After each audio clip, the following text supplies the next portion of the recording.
right, folks, I'm not too sure what's going on, but we got this red car pulled over. We got 1, 2, 3, 4 police pulled over. So somebody must have done something. We'll keep you informed. And folk, now we got officer number 5 showing up. So we really got something going on. We're gonna have to get a better view, folk. And the way the officers, if you see the officer right behind him, he's literally right on his bumper.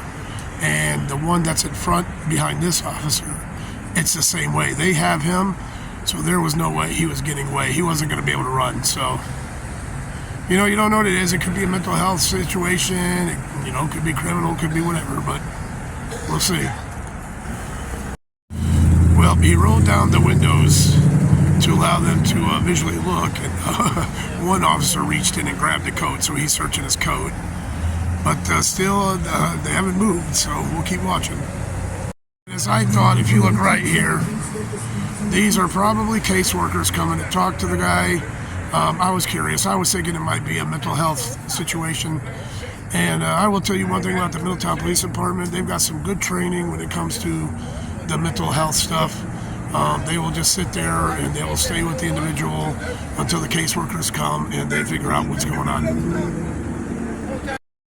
And so now what ends up happening is the police just hang out, make sure everything's all right, everybody's secure, and the caseworkers sit there and figure out what's wrong with the guy. Well, all right, folks, so now the ambulance is here. So it does look like he is going to be taken by ambulance. All right, folks, well, he is now out of the car, and no issues so far. But looks like he didn't want to leave his Slim Jims behind.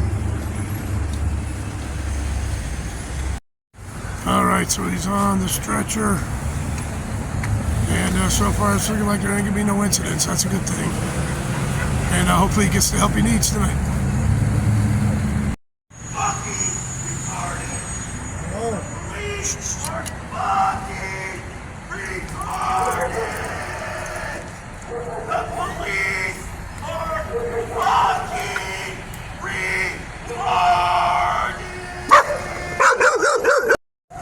Well, at least there wasn't a violent incident, but he did start yelling a lot.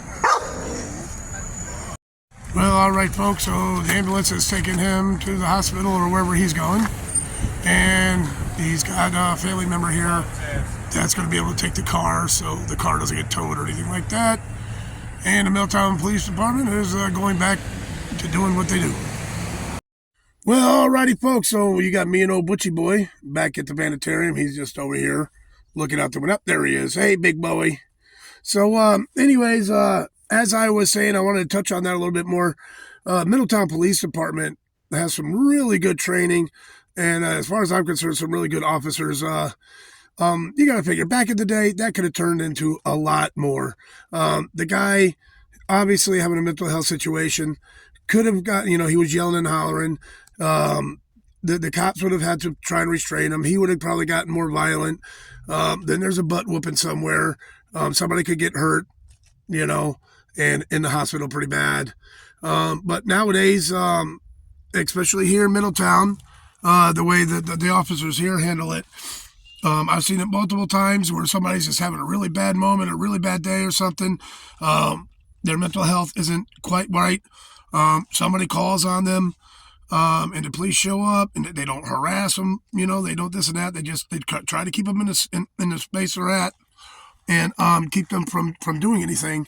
And they have the caseworkers on the way, and the caseworkers help them out. Usually, as you've seen, sometimes they go out in the ambulance, but they get the help they need, and God willing, there's no violence, no nothing.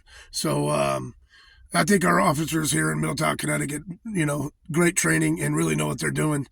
And it's needed because this is a type of town, it's like a recovery town. There's a lot of mental health issues here.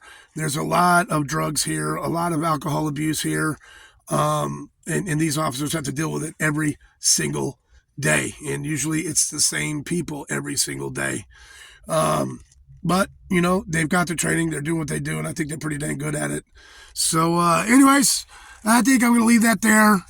Me and Mo Butchie, we're back at the Vegetarium, so we're going to probably chow down, and I'm trying to figure out, do I want to cook some of my eggs with the bacon? Do I want to make another bacon cheeseburger? So, I don't know. We'll figure out. But till then, don't forget, always forward to the next adventure. The vlog is down.